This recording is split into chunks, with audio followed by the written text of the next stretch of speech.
Hey, thank you for the warm welcome. And thanks for coming back. I hear you're getting credit, but I'm just going to decide it's because of me. Woo!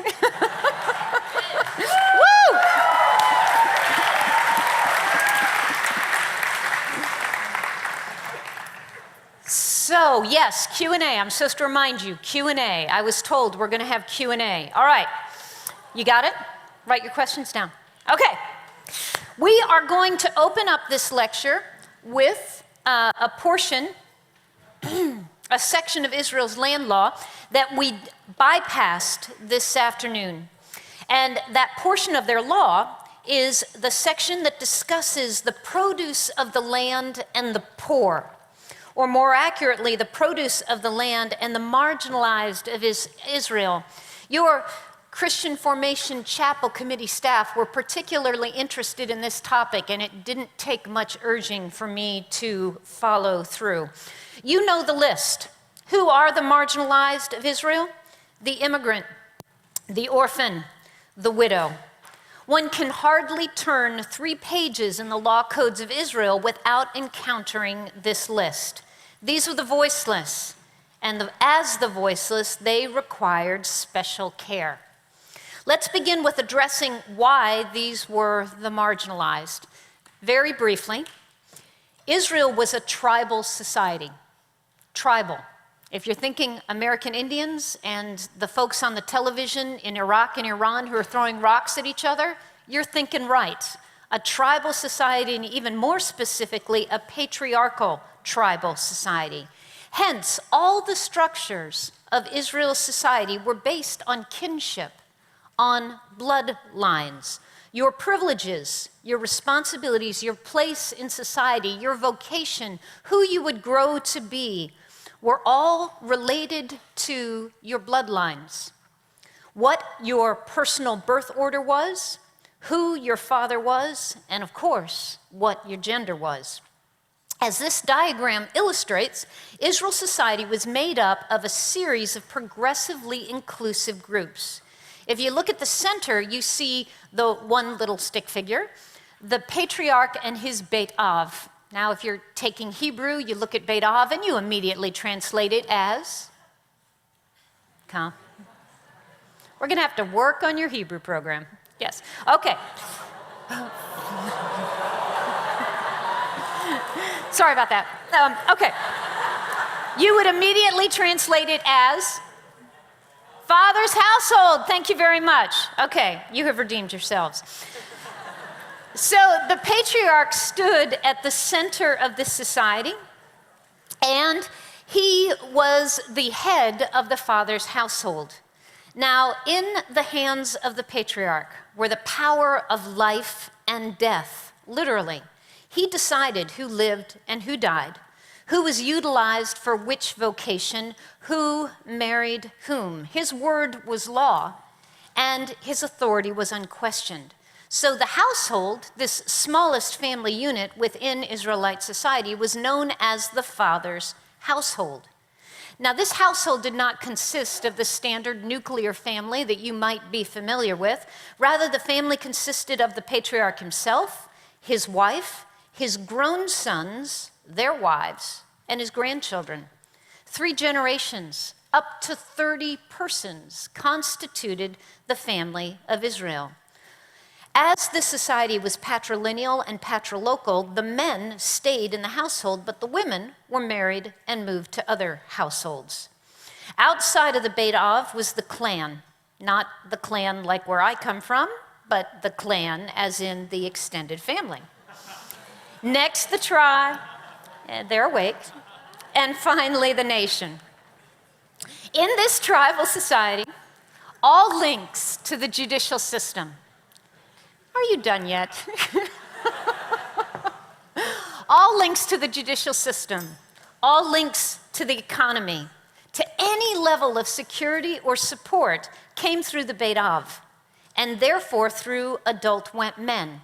Women in particular were born the daughter of their father. They were married to their husbands and then became the mother of their inheriting son. So this society which can be described as patriarchal, patrilineal, and patrilocal, is the outline of Israelite society. Patriarchal has to do with authority. All authority, again, rested in the male leaders. Patrilineal had to do with inheritance. All inheritance was passed through the male line. Only in highly unusual scenarios would a woman inherit. And patrilocal meant that the family lived in a single family compound. This particular reconstruction comes from Philip King and Larry Steger. Phil King is at Boston University. Larry Steger is Harvard's archaeologist. And here, as you look at this diagram, what you see are two four-roomed pillared houses surrounded by a communal wall. In this compound would be the extended family. So, who were the voiceless in this society? Quite simply, those who found themselves without a Beit Av. Hence, the immigrant, and in Israel that would always be the illegal immigrant, the widow, who is defined as a woman who has been married away from her family of origin but has lost her clan adopted through marriage by the death of her husband and has not yet produced a male heir. In other words, a widow is a woman who no longer has her father, her husband, and has not yet produced a son. And of course, the orphan, who had either neither parent or only his voiceless mother. There was no safety net for these in the ancient world. No welfare system, no disability, no food stamps, no shelters, nothing. So God ordained that in Israel, these would be cared for through the generosity, a generosity that came from ceasing of the faithful Israelite.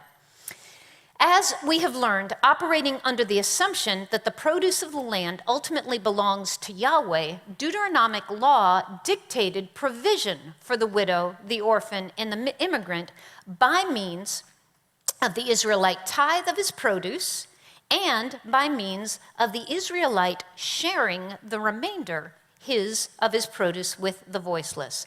Thus, each of Israel's major crops are addressed in Deuteronomic law. The cereal crops we have already identified earlier this afternoon of wheat and barley were the mainstays of the community through Israel's tenure on the land. They were essential for the survival of man and beast. Baruch Rosen, an Israeli archaeologist, reports that storage silos, carbonized seeds have been found in almost every Iron One site, and the tools and installations necessary to sow, reap, thresh, winnow, and store these grains have been the source of a bonanza of recovered material culture. Yet Yahweh commands the Israelite, the industrial Israelite, industrious Israelite, to refrain from fully harvesting these dietary anchors. Rather, Yahweh commands that the Israelite reserve a portion of the cereal harvest for the marginalized among them. So we read from Deuteronomy 24, "When you reap your harvest in the field and have forgotten a sheaf in the field, do not go back and get it." Stop and think about that for a moment. When you are harvesting your field, when you are reaping all of the produce of a year's worth of labor and storing up for the year ahead, and you have forgotten a sheaf, do not go back and get it. Let it be for the immigrant, for the orphan, and for the widow, in order that Yahweh your God may bless you in all the work of your hands. Can you imagine the discipline it required for a farmer to return home knowing that there was more in the field, more that could feed his livestock and help them bear, more that could keep his children through the long winter ahead, more that might actually give him surplus so he could provide some long-desired finished product for his household? But he was commanded to leave it in the field. What kind of Protestant work ethic is that? Leave it in the field. Why? In order that Yahweh may bless you in all the work of your hands. Cease and know that I will provide, says the Almighty. By the way, this is the law that kept Ruth and Naomi in food until Boaz decided that Ruth was cute. All right. The olive was of comparable importance to ancient Israel's economy. Its oil was not only critical to domestic survival, but it had long served Canaan as a cash crop of sorts. As Larry Steger summarizes, the production of olive oil was a major industry, accounting for much of the economic prosperity of the region. Surplus oil was exported to Egypt, Phoenicia, and perhaps even to Greece. Yet Deuteronomy 24 goes on to command, when you beat your olive tree, and that was how you harvested olives. I've had too much caffeine. That's all there is to it. Okay. I'm sitting here thinking about beating your olive tree. All right, back on track. When you beat your olive tree, do not go over the boughs again. Let the unharvested portion be for the immigrant, the orphan, and the widow. Likewise, the vineyards of ancient Canaan were very significant to the domestic and commercial venues of Israel's economy. Canaan was famous for its wine, and it had been, again, a cash crop, a thriving industry in this region as far back as the early Bronze Age. Tutmosis III, in his famous Karnak Botanical Garden, depicts grapevines imported from Canaan to Egypt. Yet Deuteronomy commands that the gleanings of the vineyard be left for the poor as well. Leviticus particularizes this command, stating that the small clusters were to be left as well. When you gather the grapes of your vineyard, do not glean afterwards. Let the unharvested portion be for the immigrant, the orphan, and the widow. And remember that you were a slave in the land of Egypt. Therefore, I am commanding you to do this thing. I love that line. Don't forget what it felt like to be a slave. Don't forget what it felt like to be left out. Don't forget what it felt like to go hungry and to go to bed knowing your children were hungry. Remember, and don't ever marginalize anyone the way you were marginalized.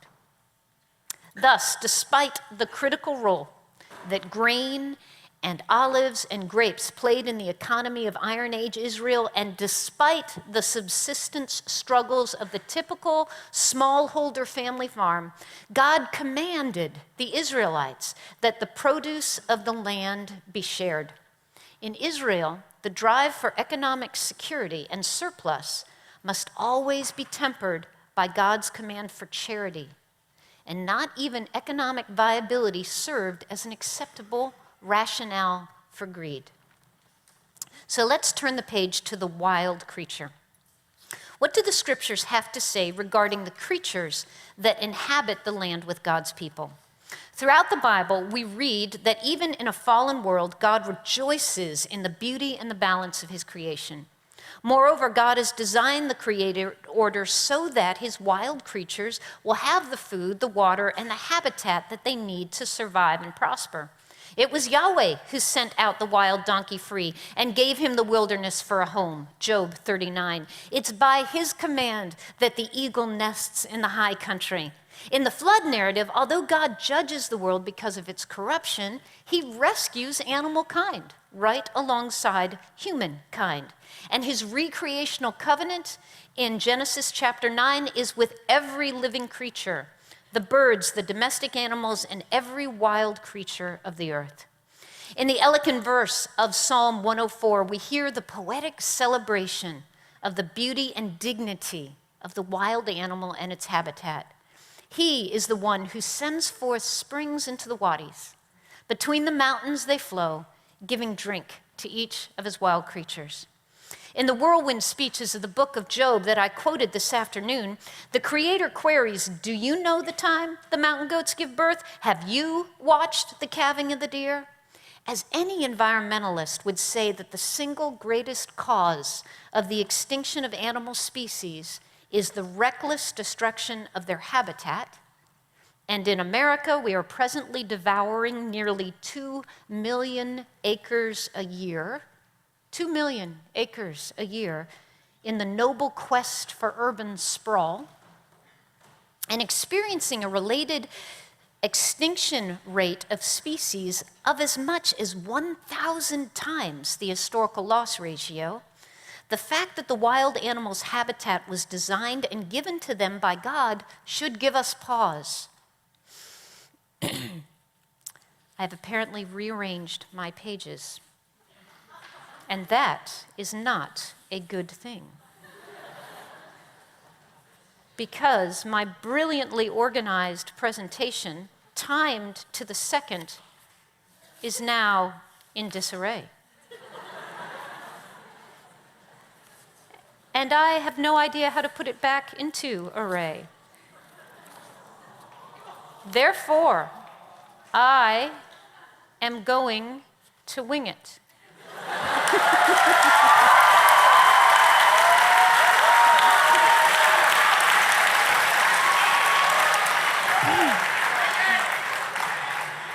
It's all right. I'll figure it out.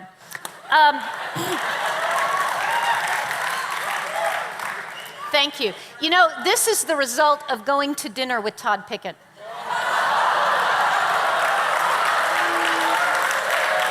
Because I would have been perfectly organized otherwise. All right. Just kidding. We had a lovely meal and discussed all of your spiritual development. Yes, we did. All right. So, what does Deuteronomy have to teach about the protection of the wild creature?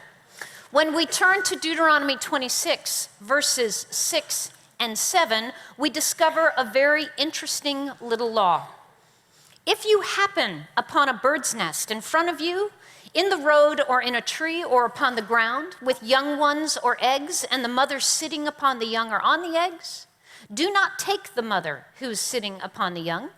Rather, you will surely shoo the mother away, and the young you may take for yourself, in order that it may be well with you, and you may prolong your days.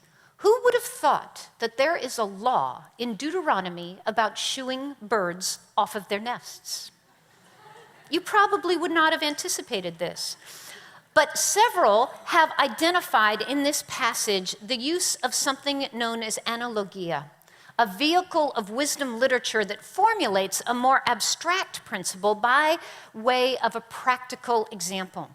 And many have specifically identified a relationship between Deuteronomy 22 and Deuteronomy 20, the law of not taking down the food-bearing trees in siege warfare. The common idea between these two texts, Gordon McConville identifies it as this: both texts speak of preserving the means of life. Thus, to take both tree and fruit, mother and offspring, would result in the extermination of a particular species in a particular place. In fact, as the phrase mother with her children often appears in warfare contexts as an expression of wanton, reckless slaughter, the idea of taking the mother with her eggs has been identified by several commentators as the idea of total, cruel extermination that would mark one as ruthless. Also of great interest is that it is quite possible that seizing a mother with her young had become a mark of royal prowess in Assyria. Now, do you remember the Assyrians from this afternoon? The Borg of the ancient Near East, remember? Resistance is futile, you shall be assimilated. What are the Assyrians known for? They are known for violence. They celebrated their violence in text and image. They advertised their violence in text and image. And one of the things they are infamous for is the wanton slaughter of the wild creature in an effort to display their own virility, their own prowess and power. There is an entire room in the British Museum that is dedicated to the royal lion hunt. An entire room that has wall mural after wall mural of the slaughter of wild lions. In fact, the Persian lion is now extinct in the land of Iraq, and this is one of the reasons. They would capture lions, they would starve them, and then they would release them in the royal hunt park, where the king, defended behind all of his warriors, would kill the lion and therefore prove that he was worthy of his throne. It has often been theorized that the artists who created these wall murals had higher levels of sympathy with the animals than they did with the king, as in the animals are presented with such nobility and strength. Well, It is quite possible that the seizing of the mother bird with her young had become a similar aspect of the iconography of royal prowess in Assyria.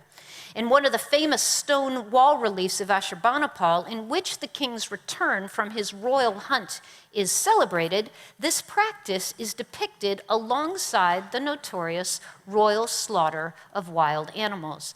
Here you see the eunuchs returning from the royal hunt, and if you look closely, in the hands of the eunuchs, you see nests that are full of eggs. And of course, you see the large dead lion as well. But in Deuteronomy, Israel is commanded to be different. In contrast to the practice of their neighbors, their more successful, better networked, wealthier, and more impressive neighbors, Israel is instructed in the wisdom of preserving the creatures with whom they shared the promised land. Indeed, Deuteronomy states that if Israel killed off the wild creatures without a thought as to the creatures' ability to replenish their populations, it would not be well with Israel in the land. I believe the same would apply to us. As regards the treatment of the domestic animal, the Sabbath ordinance once again applies. But on the seventh day is a Sabbath belonging to Yahweh your God. You shall not do any work, not you or your son or your daughter or your male servant or your female servant or your ox or your donkey or any of your domesticated beasts. And remember that you were a slave in the land of Egypt, and that Yahweh your God brought you out of there with a mighty hand and an outstretched arm. Therefore, Yahweh your God has commanded you to keep the day of the Sabbath. Thus, according to the mandate of the covenant, and because of God's gift of redemption to his people, the Israelites were to honor him by allowing their livestock to rest. As is true today, farm animals were maintained in Israel exclusively to facilitate the well-being of humanity. In Israel's case, to serve the people of Israel with their wool, milk, meat, and labor, and after the onset of Iron II, their eggs, which is when the chicken was domesticated, in case you need to know.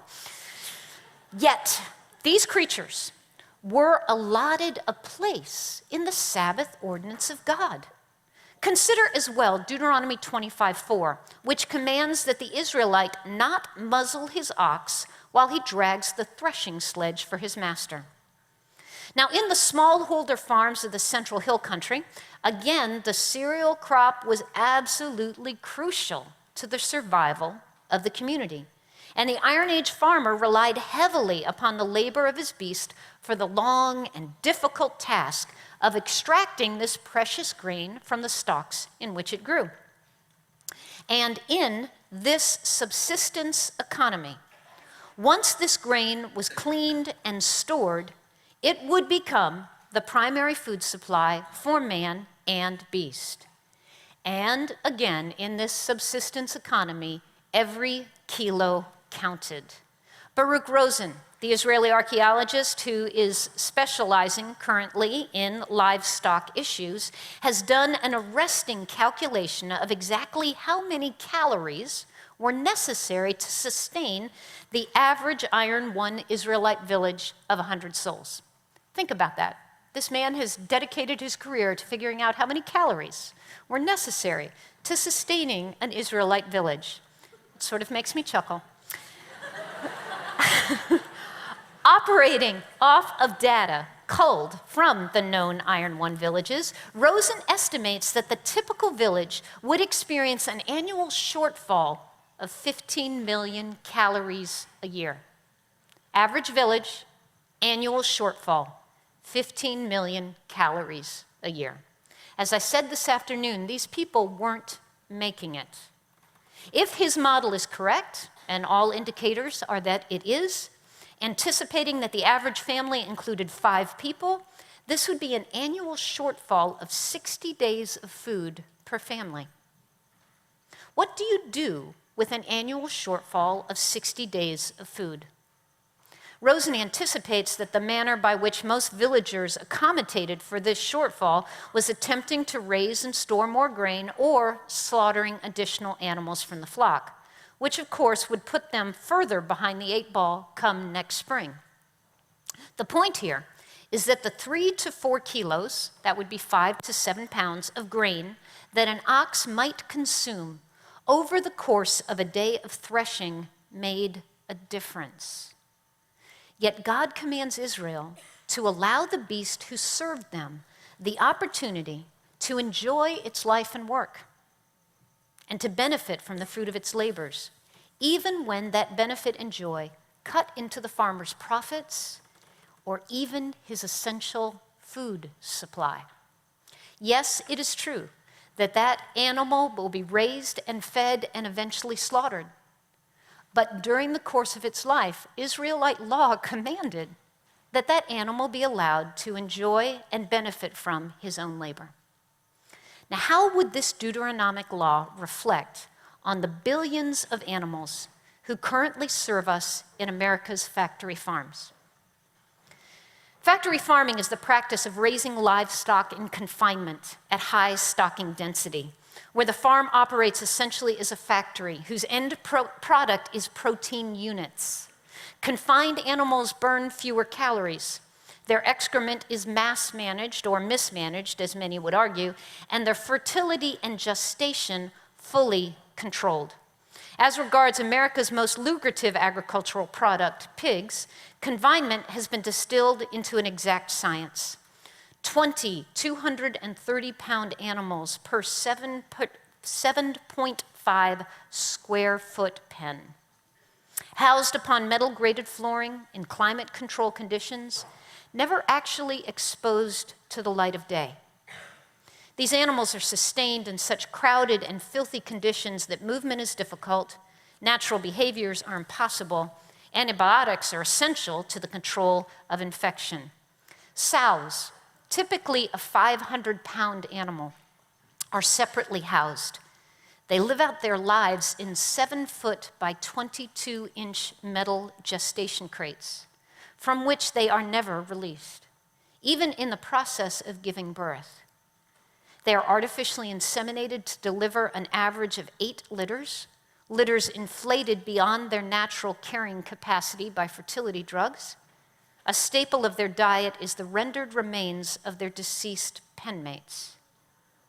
Surely, if God is offended by boiling a kid in its mother's milk, we should be concerned that dead sows are routinely ground up and fed to their offspring. But as the new agricultural reports, all of these innovations make these protein units, that would be animate creatures, easier to manage, maintain, medicate, and slaughter. And the rapidly escalating market for meat for human consumption in the third world in particular is voiced as the rationale for mass confinement animal husbandry. And don't be thinking that this is an obscure practice. In 2002, Matthew Scully estimated that 95% of the meat that is available to you in the standard grocery market is coming from mass confinement animal husbandry. The enormous energy consumption required for mass confinement animal husbandry is an interesting part of this equation. In his recent and open letter to the next farmer-in-chief in the New York Times, Michael Pollan states that the industry currently consumes 19% of the annual national consumption of fuel, 19%. And whereas in 1940, each calorie of fossil fuel produced 2.3 calories of food, currently the ratio is 10 calories of fossil fuel to every 1 calorie of food. In other words, this industry that should be at its very core a green industry has become anything but. As Matthew Scully painfully illustrates in his 2002 expose of the industry, Dominion, the Power of Man, the Suffering of Animals, and the Call to Mercy, the factory farm has not only taken the life out of livestock, but it has taken the farmer out of farming. And even the most casual perusal of the state of the American farm confirms this very fact. We have seen a revolution in our country in the last several decades regarding the production and consumption of meat. We eat more meat more cheaply than any other generation in history. And as a result, in our country, the abuses to which domesticated animals are routinely subjected are nearly too horrific to report. I find it difficult to believe that this is what Yahweh intended for the creatures he entrusted to Adam. It is clear that our practices are a far cry from what Deuteronomy requires. Consider as well the complex Levitical legal structures that accompany the slaughtering of animals. Israel was certainly allowed to slaughter and eat the animals they raised, but any domestic animal had to be taken before the priest first. According to Leviticus chapter 17, this practice served in part to ensure that the animal's nephesh, its life, had been considered. In Israel, the life of the animal was not to be taken without thought or without mercy. Regarding the method of slaughter detailed in the Talmud, Jacob Milgram states all of these details clearly demonstrate the perfection of a slaughtering technique whose purpose is to render the animal immediately unconscious with a minimum of suffering. Moreover, as regards the secular slaughterer, quote, by virtue of his training in piety, his soul shall never be torpified by his incessant butchery, but kept ever sensitive to the magnitude of the divine concession in allowing him to bring death to living things, end quote. Even the wild gazelle, according to the book of Deuteronomy, must be slaughtered with due care. Reflect upon these Israelite laws in comparison to the assembly line approach we employ in the raising, slaughtering, and mass marketing of animal flesh in America. Few of us realize that animals used in agriculture have almost no legal protection. More than 95% of them, birds, aren't even included in the regulations implementing the Federal Humane Slaughters Act, the law that requires that an animal be rendered insensible to pain before they're killed. The vast majority of poultry in this country actually spend their lives stacked one atop the next in row upon row of wire cages, smaller than a sheet of notebook paper, immersed in their own feces, confined in windowless warehouses. This situation is so severe that the Humane Society has actually named the poultry industry as one of the dirty six, the worst practices in the agribusiness. And let me assure you that the Humane Society does not usually go to bat for livestock. You know, at the grocery store where it speaks of cage-free eggs, this is what it's talking about. As regards the cattle industry, and I will not show you pictures, Scully reports that whereas in 1990 the typical American slaughter plant operated at 50 kills per hour, newer plants now run at 300 to 400 per hour. How does one go about slaughtering 400, 800-pound bovines in an hour? As Martin Fuentes, an IBP worker, told the Washington Post, the line is never stopped simply because an animal is still alive. Ramon Morin, whose job is to cut off the hooves of strung-up cattle passing by at 309 an hour, reports that although the cattle are supposed to be dead when they reach him, often they are not. Quote, they blink, they make noises, the head moves, the eyes are open and still looking around. They die piece by piece. In contrast, at every juncture, Israel was constrained to consider the life of the animal that served them and whom they consumed by covenant law, by Sabbath law, even though such considerations were costly as regards time and resources. So once again, we find that in ancient Israel, God's first covenant people, neither economic expansion, national security, or even personal economic viability were legitimate justification for the abuse of the land, the abuse of the poor, the domestic or the wild creature. Rather, all of these laws of land and tree and creature communicate the same message. Israel was a tenant upon God's good land, a steward of the creatures entrusted to his care.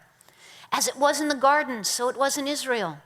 The land and its produce and its inhabitants belonged to God, not to humanity.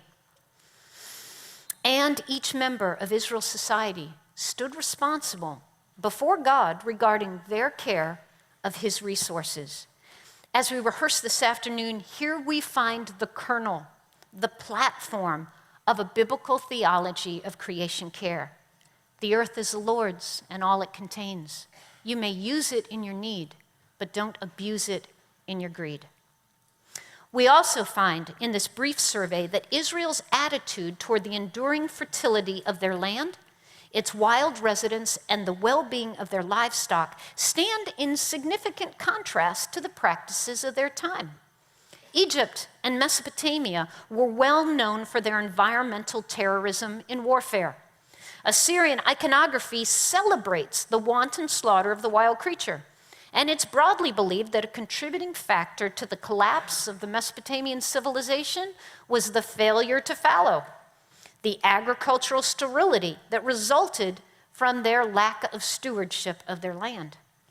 According to my training as an historian, as an anthropologist, I should seek an explanation for Israel's distinctive mindset in the sociological realities of the evolution of their culture.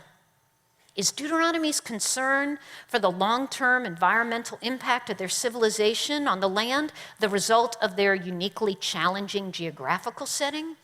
Is it the psychological impact of their dependence on dry farming as opposed to irrigation-based agriculture? Is it the outgrowth of their egalitarian societal structure? Or is it a reaction against the practices of the other? What is it? Could it be that Israel's distinctive perspective is perhaps a reflection of the character of their God? Could it be that Israel's distinctive mindset is a reflection that critiqued and censured their culture and their economy as much as it does ours? Just like us, Israel struggled with limited resources, insufficient yields, poverty. But underlying their response to all of these issues was that central tenet: this stuff isn't ours. We must manage it well so that all will be preserved. Short-term, desperation management, which exhausts current resources in answer to the cry of the urgent, was not acceptable. So, in light of all of this biblical testimony, let's bring this home. Where should a Christian position themselves regarding creation care? Of all the voices and all the facts that are presently calling for our allegiance in the arena of philosophical, theological, and political environmental thought, there's one voice that I believe every Christian wants to hear. And that, of course, is the voice of Scripture. And of all of the messages regarding creation care that might be attributed to the Bible, one seems incontrovertible to me. And it is this: the garden and its creatures are not ours, they are his. At the dawn of creation, Adam was appointed to care for the garden, specifically to tend it and to defend it. Our fallen race has instead chosen to use its superior gifts to exploit and to abuse. In our greed, we have taken what we wanted with no concern, often no thought, as to what the consequences of our behavior might be. And the statistics, the consequences of our behavior are all around us. They are staggering. Countless waterways poisoned, thousands of species lost, millions of acres decimated, unfathomable quantities of trash. Humanity was created to and commanded to serve and to protect, yet humanity has instead ravaged the garden. And like the results of Adam's choice in the arena of human relationships, in the arena of our relationship with creation, the results are all around us.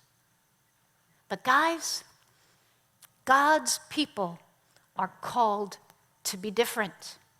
Amen? We live for the day when the creation itself will be set free from its slavery to corruption into the freedom of the glory of the children of God. Romans 8, verse 21. Meanwhile, in this fallen world, the role of the redeemed community is to do what?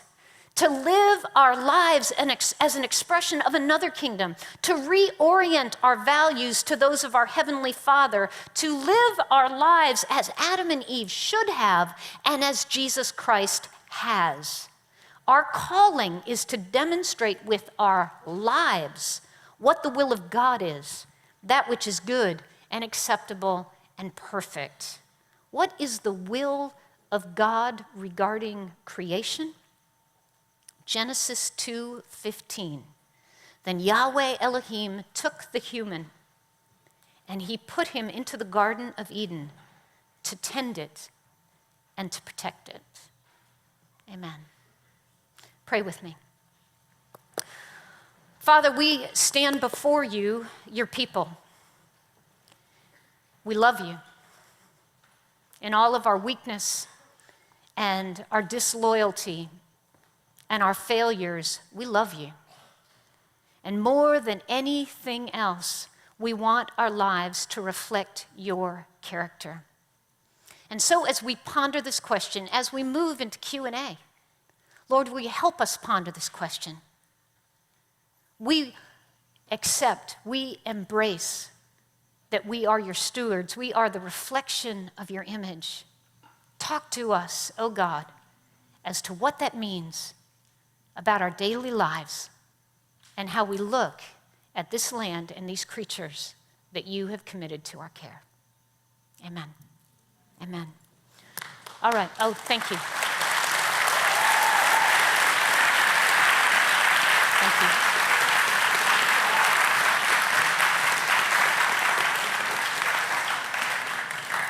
All right, we have 2 microphones, and I need 2 people, 1 at each microphone, or 2 or 3 people, or 8 or 12.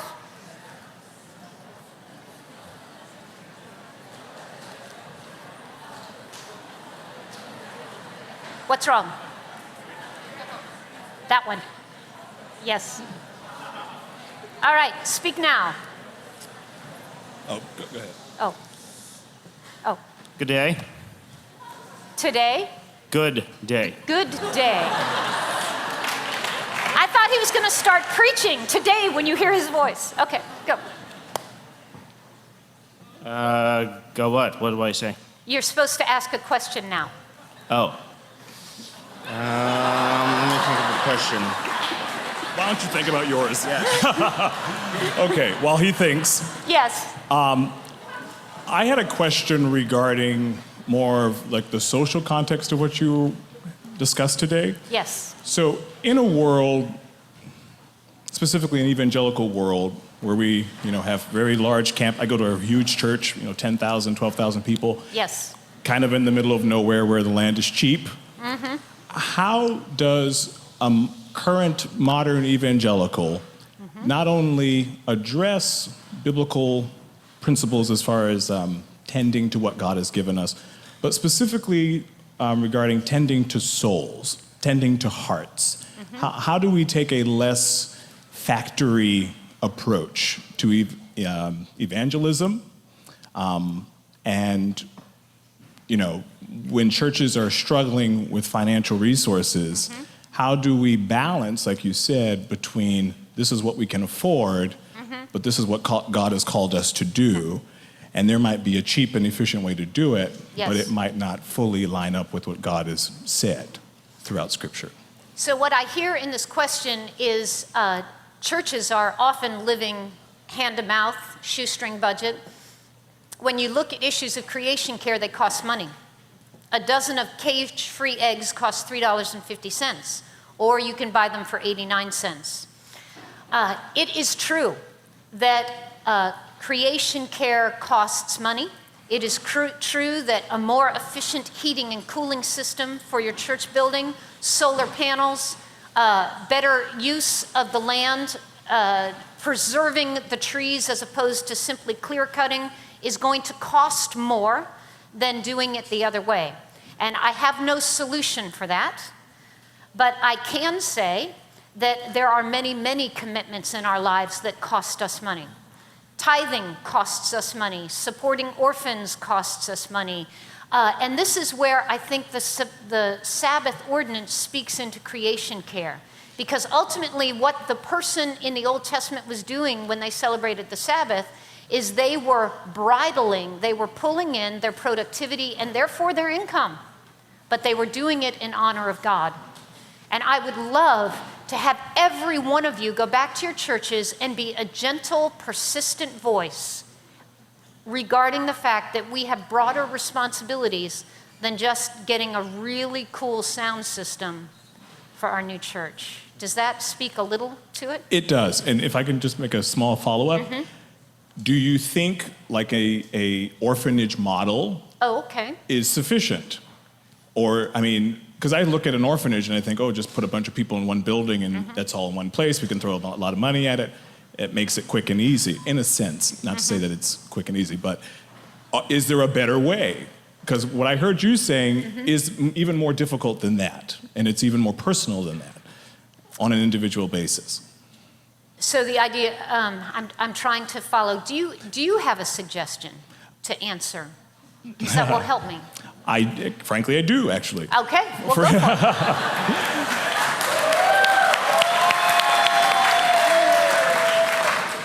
Well, and actually, one of the reasons I came tonight is when you brought up a little bit of social justice earlier. Oh, so we're talking about widow and orphan stuff. Well, yeah, the whole context of it. I mean, church mission, our mission in the world. So instead of having a soup kitchen where we all choose to pick a day of the year, maybe we all invite people to our homes and share our portion of land or whatever the analogy would be. So I'm wondering, is there a way that you see that the church in a modern day context can begin to take these things on individually and saying, okay, my pastor has this vision to build an orphanage somewhere in Africa, and that's great, and I'll just give my tithe, and he'll do that. Whereas we all have the availability at some level to do it personally. I'm not saying I lead in this way, I'm just asking your opinion on that. It sounds great to me. I think that any time that charity and service moves into my space, it is probably better for the person who's receiving it and better for the formation of my character. So yes, I would commend your model. Thank you. Thank you. All right, now I'm supposed to move over here. Awesome. Yes, sir? Yeah. So I had to have my phone on so I could write down my question. Apologize. That's all right. But so you've driven home the necessity for creation care pretty well. Thank you. Obviously, yeah. And I had never really thought about it, so that was great to Good. hear. Good. But seeing as this is a conference about the Sabbath, could you make more of a connection between creation care and the Sabbath and how these principles of creation care apply to the teaching of the Sabbath or keeping the Sabbath and what is to be gained from both things? I can do that. I like that question. One of the things that I spoke of briefly this afternoon is that I actually had done a great deal of research on a Christian biblical theology of creation care before I was invited to come to your conference, and your conference had to do with Sabbath, and so this actually put me on a trajectory of research as well. And what I was very intrigued by was the fact that most of the Old Testament law that has to do with creation care comes out of the Sabbath ordinance. And so one of the things that I perhaps too subtly suggested this afternoon is that when you take on the posture of a Sabbath lifestyle, which is a lifestyle that restrains productivity, it is a lifestyle that restrains consumption. It is a lifestyle that sets boundaries on how much you're going to make, how much you're going to do, and therefore how much you're going to consume, that you change your posture as a human being. And part of that posture change is a change away from the consumerism and the devouring attitude of American culture. What I found in the land laws, and I see it in the widow and orphan laws as well, is that when I restrain myself from consuming all I can, there is more for another. If you build a 2,000 square foot house instead of a 4,000 square foot house, if you drive a Honda Civic instead of an enormous SUV, if you don't throw away everything that's disposable, but actually buy more expensive things that you use 100 times, you have restrained yourself and you have cared for the garden around you. One of the things that I am proposing and toying with is that this Sabbath posture actually results in a healthier attitude toward and action toward creation care. And that one of the reasons we're in our environmental crisis, the reason we're in our environmental crisis, is greed, not need. So that's how I would make that connection. Yeah. Thank you.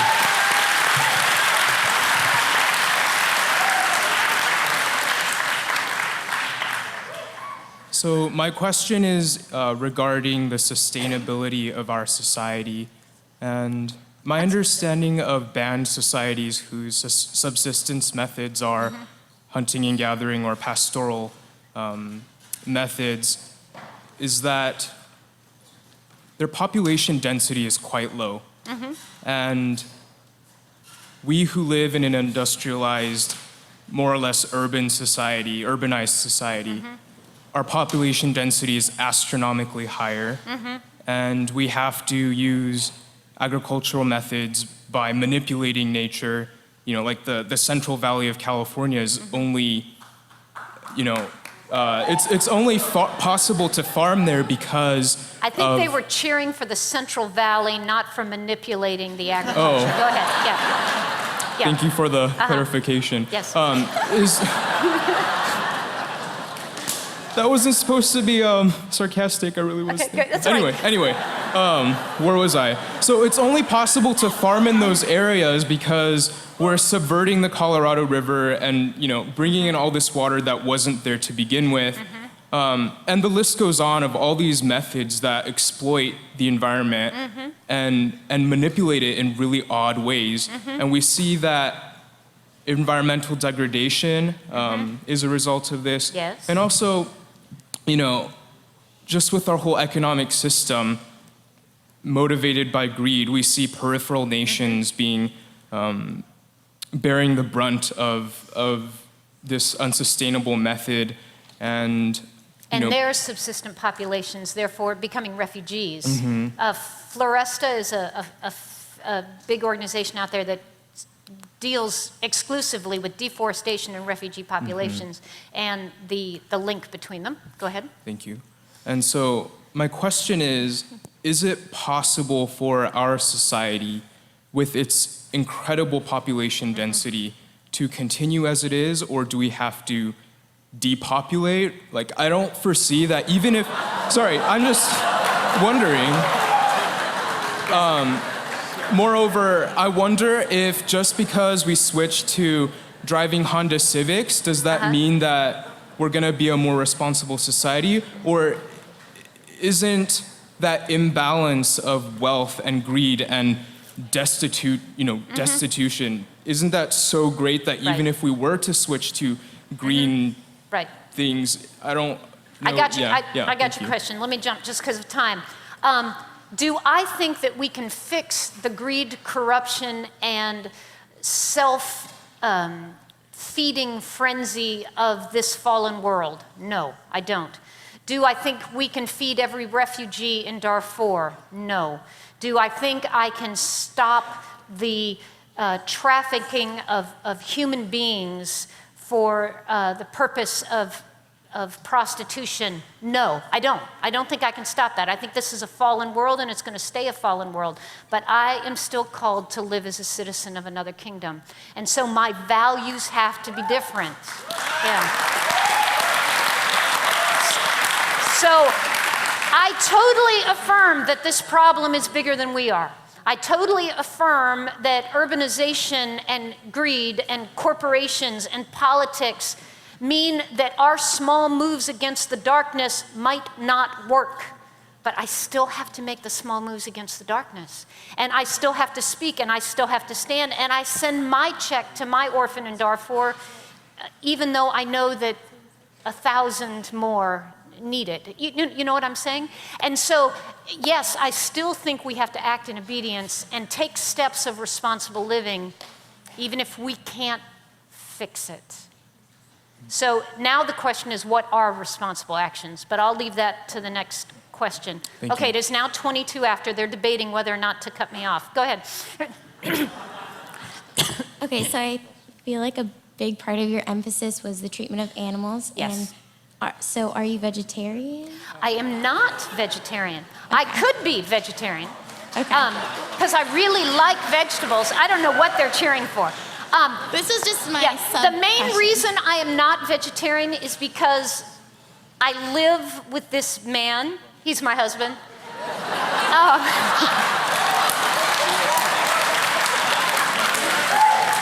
And this man really doesn't want to be a vegetarian, and we sort of eat together.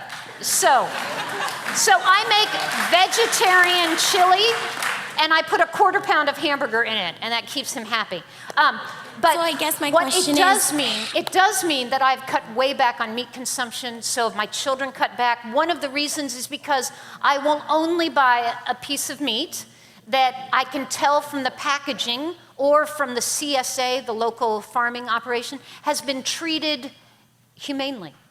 And so that means my meat costs a lot more. And so I, like the ancients, don't eat meat with every meal anymore. And neither does my husband. He's not real happy about that. But it would be easier to be a vegetarian. Go ahead. Did you have a follow-up?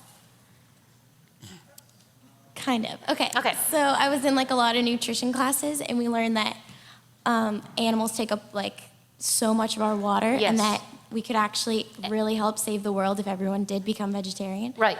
And So- green. So I feel like that is the biggest help that we can do right now is by eating less meat. And I feel like by telling people that we have to treat the world better, and then by Yes, it's interesting how we don't see the rest of the world. But yes, again, responsible, restrained living. It makes a difference. And getting informed so that you know what responsible, restrained living looks like. yeah. Yes. Okay, we're good? Okay. Oh, we're not good. We're all done.